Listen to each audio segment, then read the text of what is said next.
como investir em ações, que análises podemos fazer, estratégias a adotar, cuidados a ter. Fiquem aí!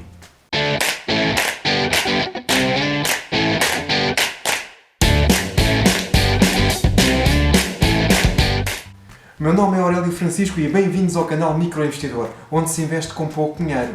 Neste vídeo vamos abordar o tema investir em ações. E vamos começar pelo início. O que é uma ação? Ora bem, uma ação é uma parcela do capital social da empresa. E como tal, quando nós adquirimos uma, estamos-nos a tornar sócios dessa empresa, ao fim e ao cabo, donos da empresa. Então, como é que nós podemos analisar a melhor altura para comprar e a melhor altura para vender? Bom, existem dois tipos de análise. A chamada análise técnica e a análise fundamental. A análise técnica é baseada no estudo da evolução da cotação da ação. O que é que eu quero dizer?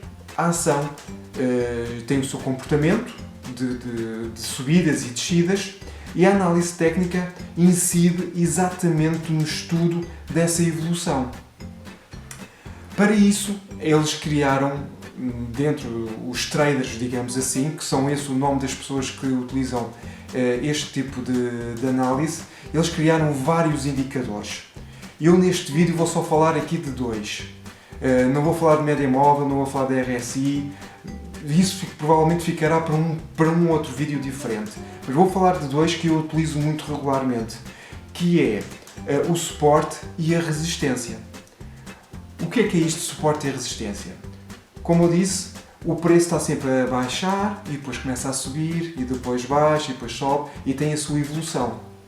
No entanto, começa-se a reparar certos padrões. E que certo padrão é este? Por exemplo, a ação começa a descer, chega a um determinado valor e para a sua descida. E depois, geralmente, começa a subir. E depois chega a subir, atinge um determinado valor e para. E depois desce. E isso começa a existir vários padrões deste género. Ora bem, o que é isto? Quando ela começa a descer e para num determinado valor e não desce desse valor, a esse ponto chama-se o suporte. E depois ela começa a subir, até que atinge um outro ponto e que não consegue passar desse ponto, ao qual se chama resistência. Eu vou pôr aqui agora um gráfico para vocês perceberem aquilo que eu estou a tentar dizer. E como vocês já devem estar a ver, o ponto de suporte e o ponto de resistência. Naturalmente que estes pontos são quebráveis. Eles passam para baixo e também passam para cima. E depois, geralmente, quando passa para baixo, ele vai vir buscar um novo suporte, ou então, quando ele passa o ponto de resistência, o ponto superior, vai buscar uma nova resistência. E estes padrões são interessantes porque quando nós estamos em vias de comprar uma ação, é muito interessante nós tentarmos descobrir a sua resistência e o seu suporte, para tentar perceber se o movimento está a ir no sentido descendente ou no sentido ascendente. E nós então aí podemos escolher, queremos comprar a ação, e então se calhar aqui vale a pena tentarmos perceber esses dois pontos e tentar perceber se podemos entrar ou não. Tá bom? Depois, existe a análise fundamental. O que é a análise fundamental? Este tipo de análise é estudar os dados financeiros da empresa. Vamos ver o balanço, vamos ver a sua demonstração de resultados e com isto vamos criar vários indicadores. Tá bom? Isto aqui não há nada assim, investir exige muito estudo. E nomeadamente nesta parte, nesta componente de ações, nós não temos alternativa. Temos mesmo que estudar. Portanto, na análise fundamental também existem muitos rácios. Nós vamos aqui abordar agora alguns e outros serão abordados em próximos vídeos. Portanto, inscrevam-se aqui no canal para não perderem esses vídeos se estiverem interessados, e se virem que isto vos traz valor, inscrevam-se também. Tá bom? Então vamos começar já aqui por que é o Price to Earnings Ratio, que não é mais do que o preço da ação a dividir pelo lucro pela ação. E para que é que nos serve este indicador? Ora bem, serve mais ou menos aqui já para duas coisas. Primeira, podemos comparar empresas que estão dentro do mesmo segmento, qual das duas nós conseguimos ter um retorno mais rápido do nosso investimento. Não é? Ou seja, há uma empresa que custa 100 e o lucro dela é de 10 euros por ação. E nós temos outra empresa que custa 50 e o lucro dela é, sei lá, 10 euros por ação também. Vamos começar por aí. Então, o que é que vai acontecer? Qual das duas é que eu vou escolher se as duas têm mais ou menos os mesmos dados? É assim, eu vou escolher pela empresa B. Porquê? Porque eu vou investir 50 e vou recuperar os 10. Significa que eu, em 5 anos, consigo recuperar o meu investimento. Enquanto que na outra empresa, com os 100 euros, eu só iria recuperar o meu investimento ao fim de 10 anos. Está mais ou menos entendido esta diferença? Pronto. E também é para nós percebermos que quanto menor é este rácio, melhor é para o investidor. Quer dizer que a ação está menos cara relativamente ao seu lucro. Portanto, agora vamos falar aqui do outro rácio. O Price to Book Value. E o que é que isto quer dizer, o Price to Book Value? É o preço que o mercado está a dar à empresa a dividir pelo valor da empresa. O que é o valor da empresa? É os ativos mais os seus direitos menos o seu passivo. E então o que é que este indicador nos diz? Ora bem, se o resultado for superior a 1, quer dizer duas coisas. A ação está sobrevalorizada, ou então os investidores estão à espera que os lucros dessa empresa sejam superiores no futuro e então já estão a cotar, ou seja, já estão a valorizar a ação relativamente a esses futuros lucros. Se o valor for inferior a 1, o que é que quer dizer? É mais ou menos o inverso. Ou seja, a ação está subvalorizada ou então está-se à espera de lucros menores no futuro e o mercado já está a bater isso no preço da ação. Outro rácio também muito interessante é o Dividend Yield. O que é que isto quer dizer? É a relação entre o dividendo, ou seja, o lucro que vai ser distribuído aos acionistas, pelo preço da ação.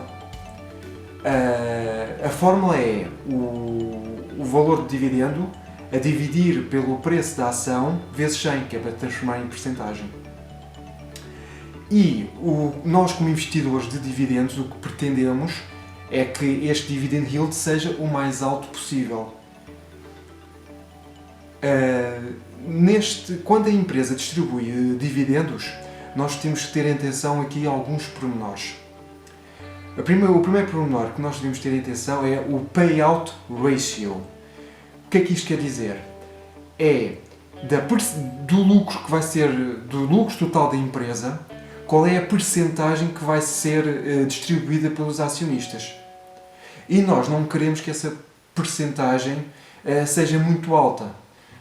Queremos mais ou menos que no máximo seja até aos 60%. Ou, eventualmente, num ano ou outro, que ultrapasse esses 60%. E não queremos de maneira nenhuma que o payout ratio seja superior a 100%. O que é que isto significava? Significava que a empresa estava a distribuir um dividendo superior ao seu lucro. Pode existir situações muito específicas, nomeadamente, por exemplo, a empresa ser muito grande, ter vendido um ativo e não vai precisar daquele dinheiro para o futuro e então distribui essa venda pelos acionistas.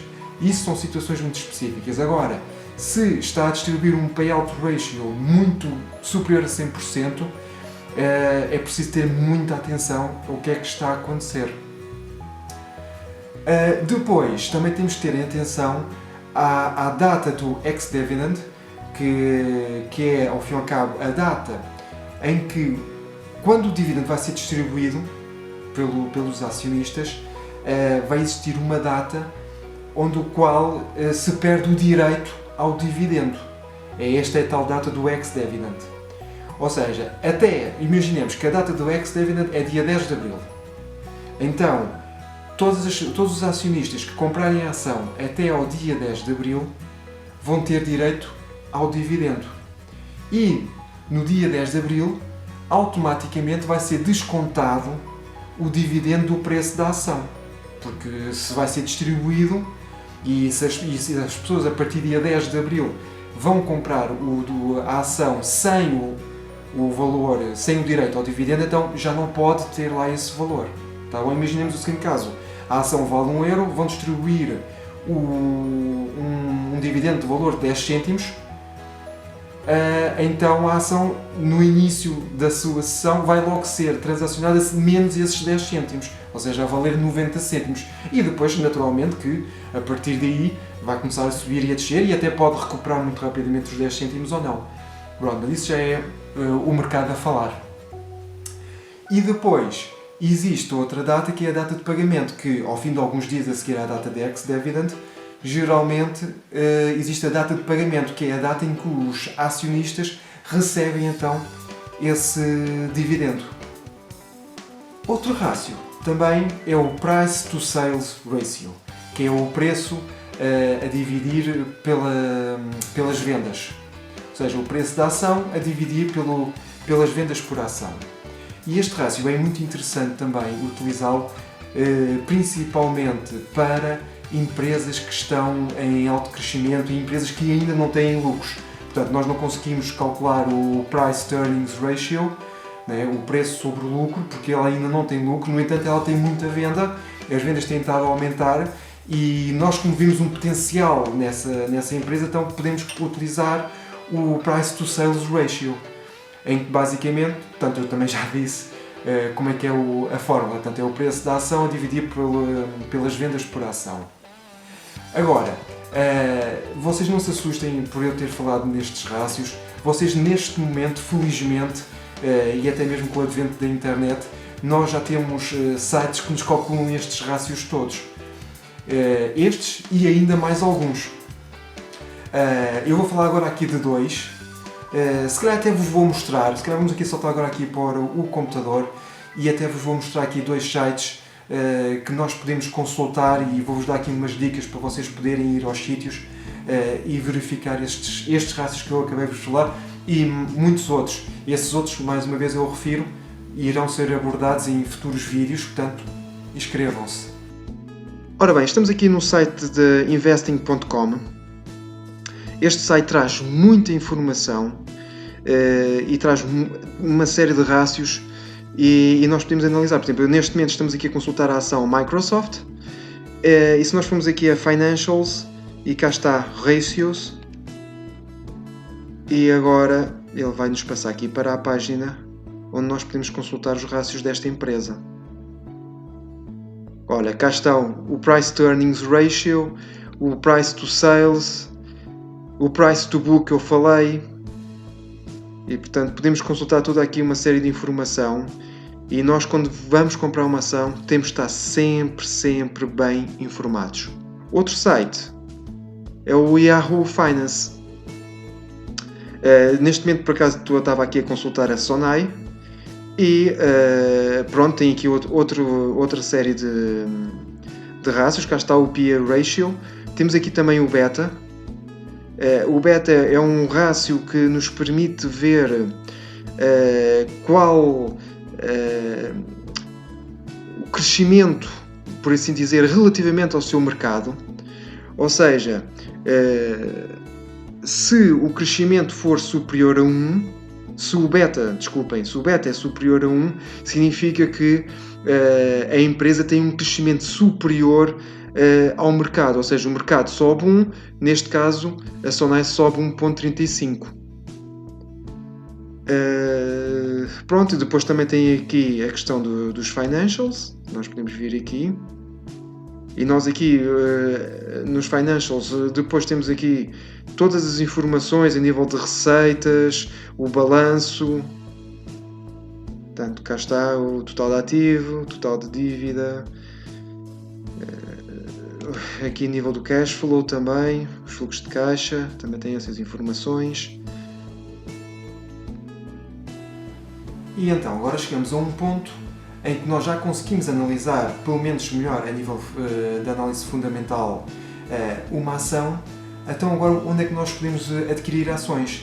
Ora bem, qualquer banco comercial mais conhecido trata da compra e venda de ações. Só que o primeiro cuidado que nós devemos ter é com as comissões. O que é que eu quero dizer? Ora bem, cada vez que nós vamos comprar uma ação, uma ou várias ações, é-nos cobrada uma comissão de compra ou uma comissão de venda. E nos bancos mais conhecidos, geralmente essas comissões são um bocadinho caras, principalmente para quem vai investir com pouco dinheiro. Imaginemos que nós vamos comprar 100 euros de ações da Sonai. O que é que acontece? Se nós formos pagar 8 euros pela comissão de compra, quer dizer, ao comprarmos a ação já estamos a perder 8%. E isso é uma coisa que não pode acontecer, principalmente para quem investe com pouco dinheiro. E também, os bancos geralmente também cobram outra coisa, que é a comissão de guarda. Ou seja, para além dos 8 euros da comissão que nós temos, depois de 3 em 3 meses vamos ter a pagar mais, se calhar, outros 8 euros, não sei, cada banco tem o seu pressário, de comissão. E então é impossível com pouco dinheiro ter alguma rentabilidade. Qual é aqui a solução? A solução passa pelas corretoras online. Nós temos o caso, por exemplo, da DEGIRO, da XTB, e qualquer uma delas. No caso da XTB, neste momento até está com uma campanha que não cobra comissões nas ações com um valor inferior a 100 mil euros. Portanto, é muito interessante. No caso da DEGIRO, as comissões são tremendamente baixas. E isso também, para vocês terem uma ideia, comprando 100 euros de ações da Sonai, nós iríamos pagar cerca de 52 cêntimos, sensivelmente. Portanto, dá perfeitamente para fazer investimentos assim mais baixos neste tipo de corretoras. Está bem? Agora, vamos falar aqui um bocadinho a nível de estratégias. A nível de estratégias, existe a estratégia, por exemplo, do buy and hold. O que é que isto significa? Significa que nós, quando compramos uma ação, nós queremos ficar com a ação do género para sempre. E então, ou seja, vamos tentar adquirir empresas que nós pensamos que daqui a 20 ou 30 anos ainda cá estão. E que depois vamos ter a rentabilidade, quer seja por dividendos ou quer seja pela valorização da própria ação. Depois, a outra estratégia é a dividend investing. E o que é que isto significa? É nós comprarmos ações que distribuem dividendos e, através daqueles rácios que eu falei do payout ratio, do dividend yield, tentar construir uma carteira de ações em que nos permita, ao longo do tempo, ter uma boa dividend yield e, com isso, tentar receber um extra passivamente. Agora aqui, falando que muita malta amiga minha me pergunta se vale a pena investir em ações portuguesas. Ora bem, a minha resposta é que sim. Nós temos é que procurar o momento certo para entrar. Temos que ter muita paciência. Aliás, paciência é uma virtude dos investidores. Agora, outra coisa que nós devemos procurar quando estamos a investir, nós devemos sempre investir em empresas que conhecemos o negócio, que estejam na nossa área de conhecimento. Isto porquê? Porque nós sabemos como é que a empresa vai se comportar e percebemos o negócio, conseguimos perceber se no futuro ela tem uma tendência de aumentar o lucro ou não, porque o conhecemos. Está bem? Posto isto, despeço-me então com um grande abraço e bons investimentos.